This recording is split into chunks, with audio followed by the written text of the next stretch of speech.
하나님의 말씀은 누가복음 10장입니다. 누가복음 10장 17절에서 20절까지 교독하겠습니다. 신약성경 110페이지입니다. 이제 하나님의 말씀을 교독합니다. 70인이 기뻐하며 돌아와 이르되 주여 주의 이름이면 귀신들도 우리에게 항복하더이다. 예수께서 이르시되 사탄이 하늘로부터 번개같이 들어진 것을 내가 보았노라. 내가 너희에게 뱀과 정갈을 밟으며 원수의 모든 능력을 제어할 권능을 주었으니 너희를 해할 자가 결코 없으리라. 그러나 귀신들이 너희에게 항복하는 것으로 기뻐하지 말고 너희 이름이 하늘에 기록된 것으로 기뻐하라 하시니라. 아멘. 기도합니다. 하나님 아버지 감사합니다. 새날을 저희에게 선물로 주신 것을 감사합니다. 새벽에 저희가 다 우리 하나님 앞에 있습니다. 주의 말씀을 듣고자 합니다. 성령께서 기록하여 우리에게 주신 이 생명의 말씀을 깨닫게 하여 주옵소서. 연약한 종을 세우실 때마다 성령의 능력으로 사용하여 주시옵소서. 주께 영광 우리에게 은혜 되기를 바라며 예수님 이름으로 기도합니다. 아멘. 기쁨은 우리 삶의 동력이 됩니다. 어떤 일을 할 때에 기쁘게 할 필요도 있죠. 물론 좋은 일이 생기면 기뻐하라 하지 않더라도 당연히 기뻐할 수 있습니다. 그런데 성경에 기뻐하라는 말씀이 많이 나와요. 때로는 항상 기뻐하라는 말씀도 있습니다.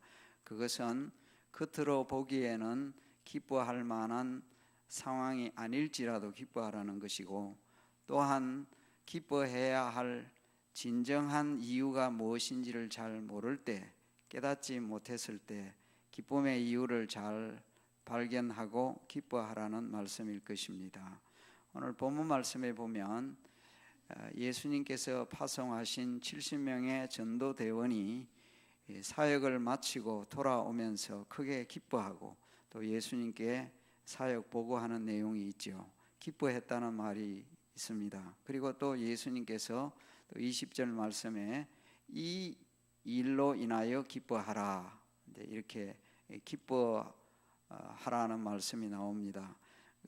오늘 새벽에 기뻐하라는 제목으로 함께 하나님의 말씀을 상고하면서 오늘 하루의 삶이 여러분들에게 기쁨이 동력이 되어서 또 기쁜 하루가 되시기 바라고, 우리의 남은 생에도 우리 성경 말씀을 따라 항상 기뻐하라 이 말씀을 마음에 간직하고 살아갈 수 있으면 좋겠습니다. 예수님께서 70명의 제자들을 파송하셨어요. 이 10장 1절부터 이제 이 10장의 20절까지 이 내용 자체가 70명의 전도대 파송과 관련된 말씀입니다. 왜 하필 예수님께서 70명을 파송하셨을까? 이 70이라는 숫자의 상징성과 관련되겠죠. 창세기 10장 11장에 보면은 열국 나라들의 수가 70 정도 되는 것을 볼 수 있어요. 그리고 또 야곱의 가족이 70명이 애굽에 내려가서 정착합니다. 출애굽기에 보면 모세가 세운 장로님들의 수가 70명이었어요. 그 외에도 70과 관련된 부분들이 있겠지만, 또 심지어 구약 성경, 히브리어로 된 이 구약 성경이 신약으로 번역된 이 성경이 또 70인경이라는 책이 있죠. 성경이 물론 70명이 번역했다라고 하지만은 70명이 했는지 아닌지는 정확하지 않지만은 70인역이라는 성경도 있습니다. 이 70이라는 것은 결국은 온 세상 열국과 온 세상의 사람들을 대변하는 그런 숫자가 되겠습니다.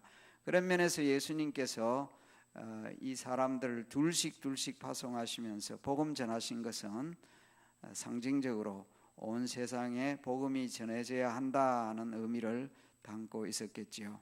그래서 이 사람들이 사역을 마치고 돌아오면서 17절에 보면 70인명이 기뻐하며 돌아왔다라고 했어요. 왜 기뻐했습니까? 그들이 하는 말이 있습니다. 주여라고 부릅니다.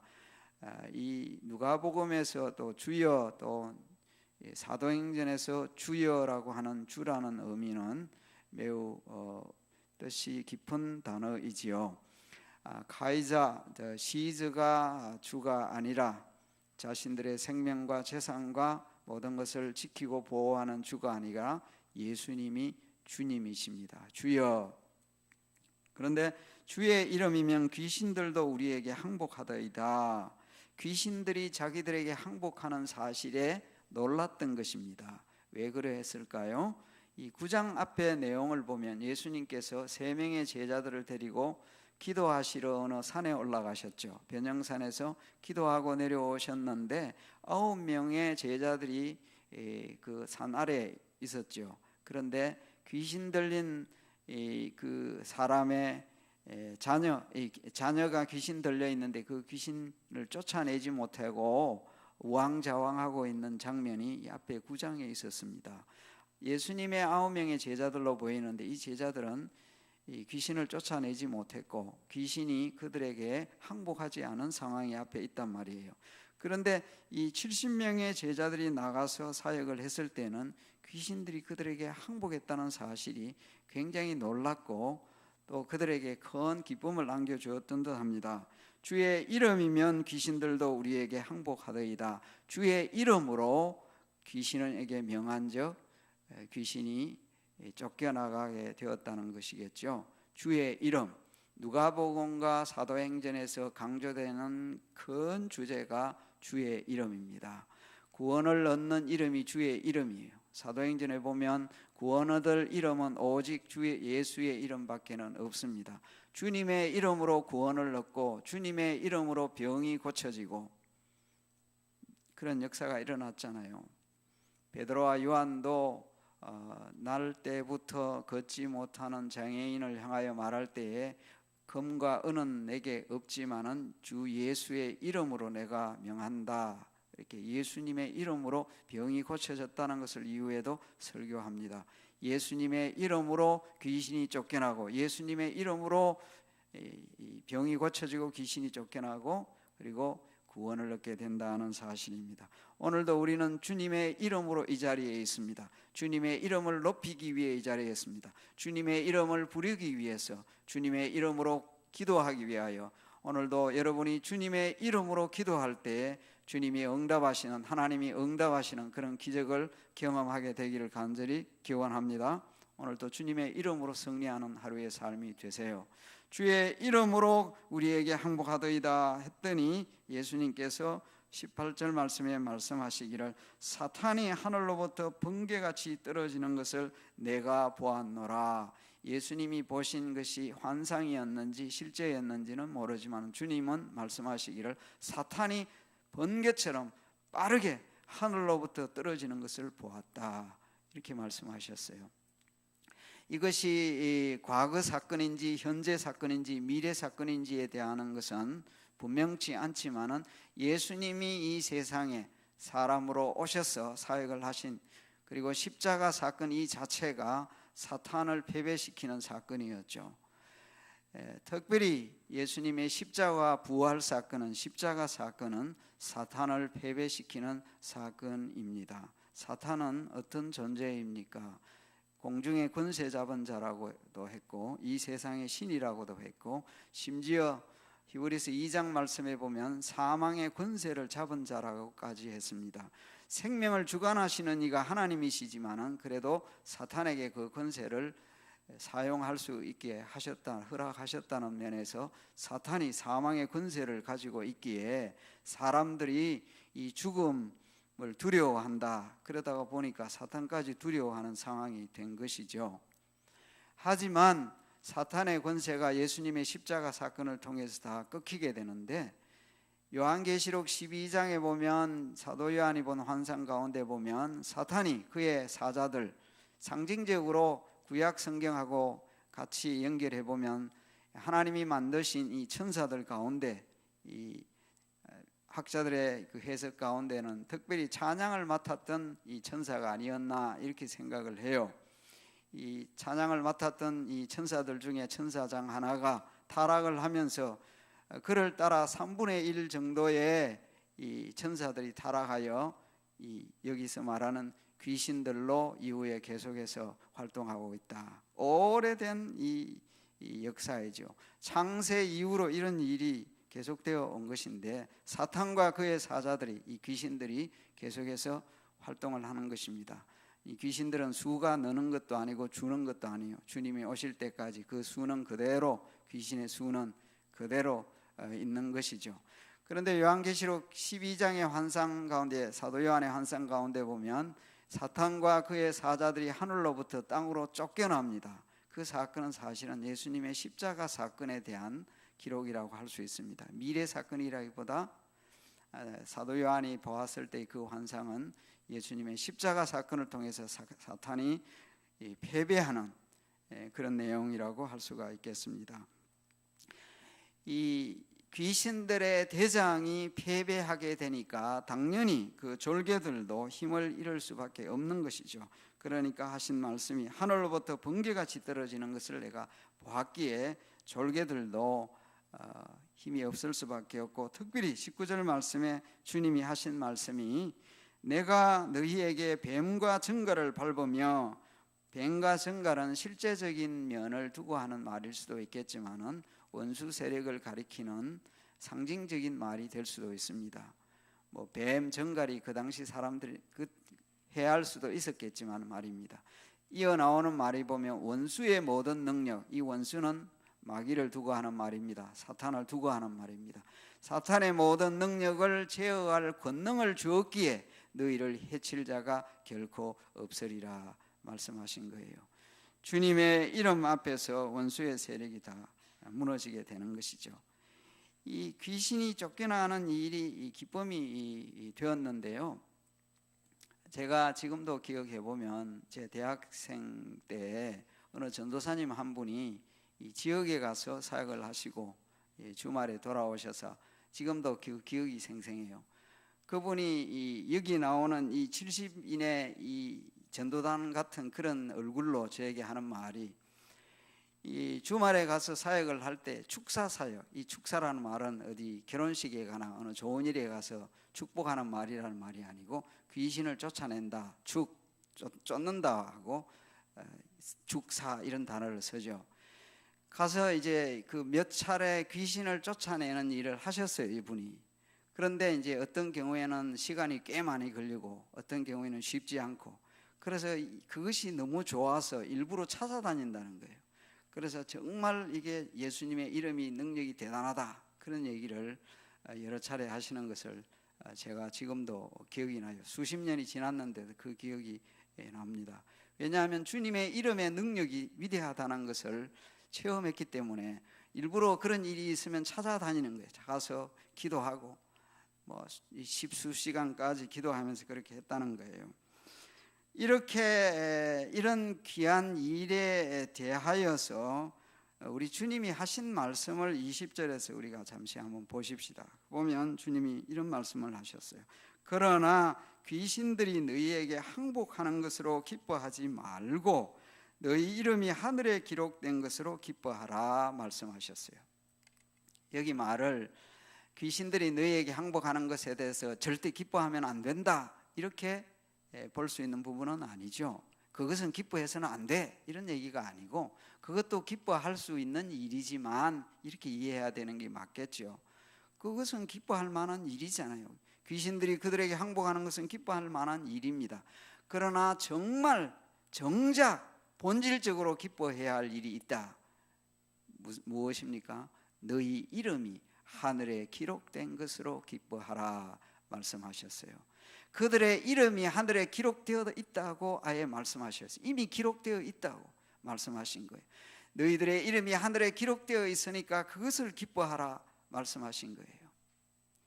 하늘에 기록된 것을 다른 말로 말하면 뭐라고 말합니까? 성경에 생명책에 이름이 있다. 생명책이라는 말이 성경에 나오죠. 요한계시록 3장에 보면 생명책이 나오고 또 20장에 보면 생명책이 나오고 21장에도 보면 생명책이 나옵니다. 성도 여러분, 여러분들의 이름이 생명책에 기록되어 있음을 알고 믿으십니까? 내 이름이 정말 생명책에 있다. 어떻게 알 수 있습니까?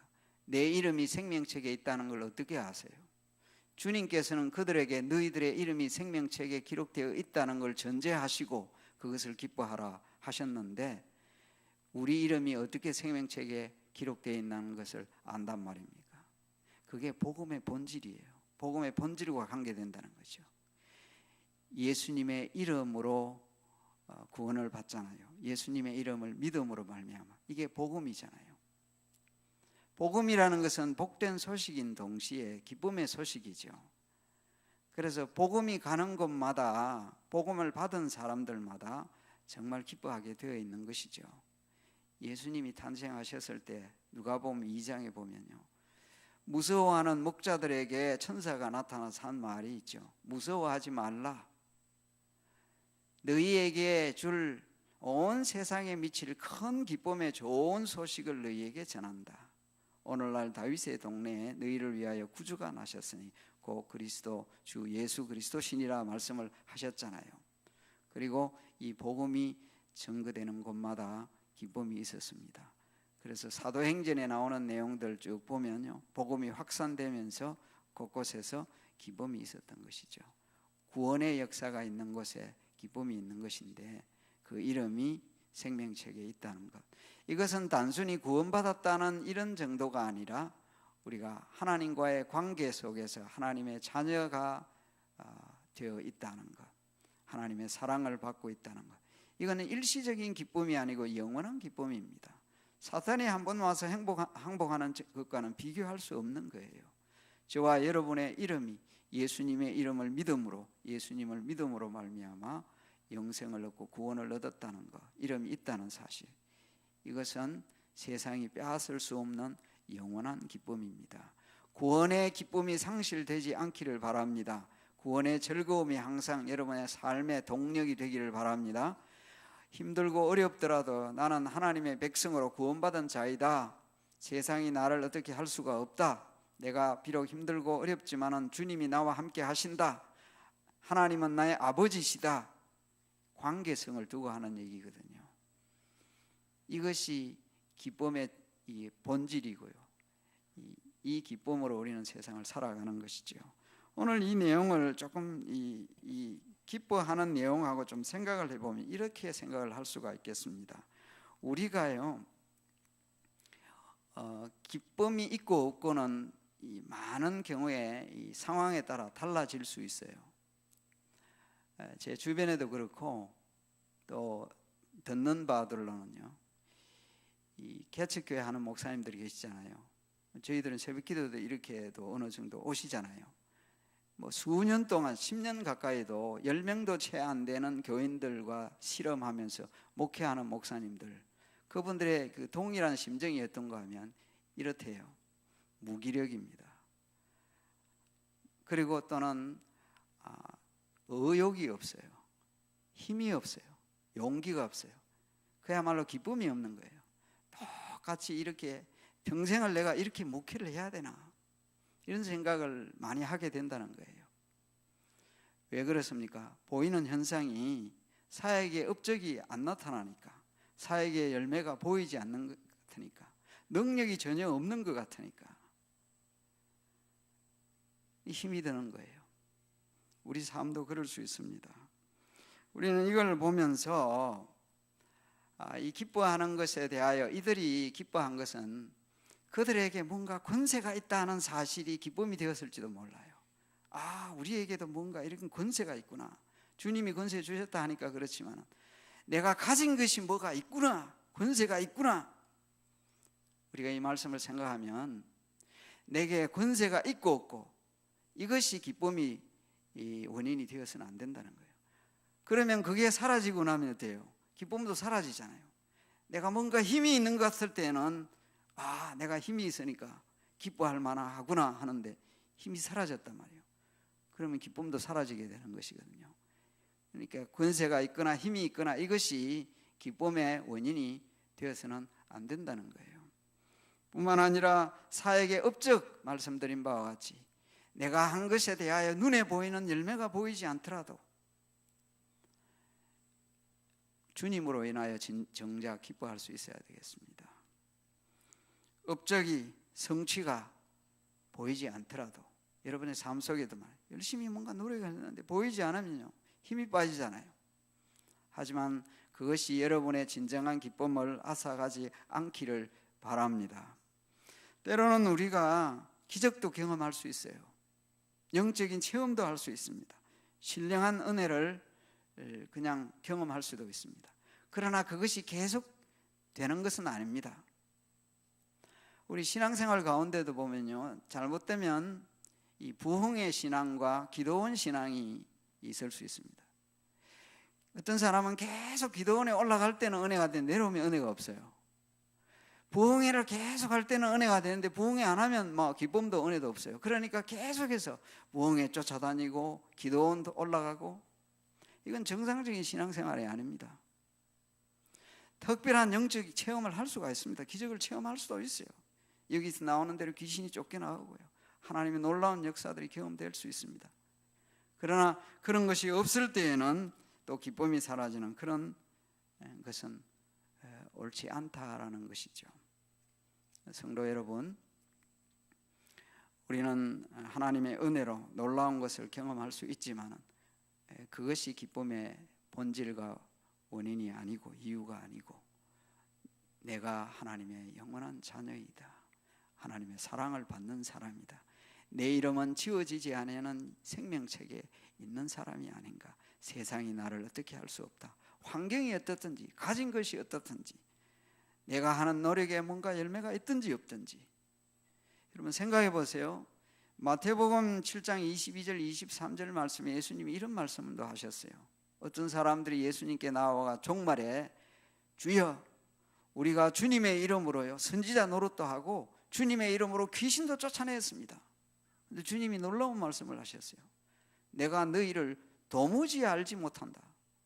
참 이상한 일이잖아요. 그러니까 귀신을 쫓아냈는데도 그들을 향하여 주님이 주님의 이름으로, 주님의 이름 때문에 쫓겨난 거죠. 물론 내가 너희를 도무지 알지 못한다, 이런 말씀도 하셨단 말이에요.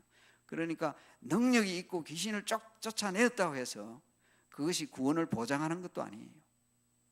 하나님의 자녀라는 것을 확증하는 것도 아니란 말이에요. 그러니 드러나는 것, 나타나는 것, 이런 것이 있으면 좋지만, 있으면 있을 때 우리가 기뻐할 수 있지만 그것이 계속되지 않는다고 해서, 없다고 해서, 환경이 나쁘다고 해서 기뻐하지 않을 것이 아니라 성경이 말한 대로 항상 기뻐하는 삶을 살 수 있기를 간절히 바랍니다. 그래서 기뻐하는 삶, 이것은요 주님 생각할 때 나오는 거예요. 환경 생각할 때 나오는 게 아닙니다. 오늘도 기뻐하면서 승리의 삶을 사는, 주께 영광을 돌려드리는 그런 하루가 되기를 우리 주님의 이름으로 간절히 기원합니다. 기도하겠습니다.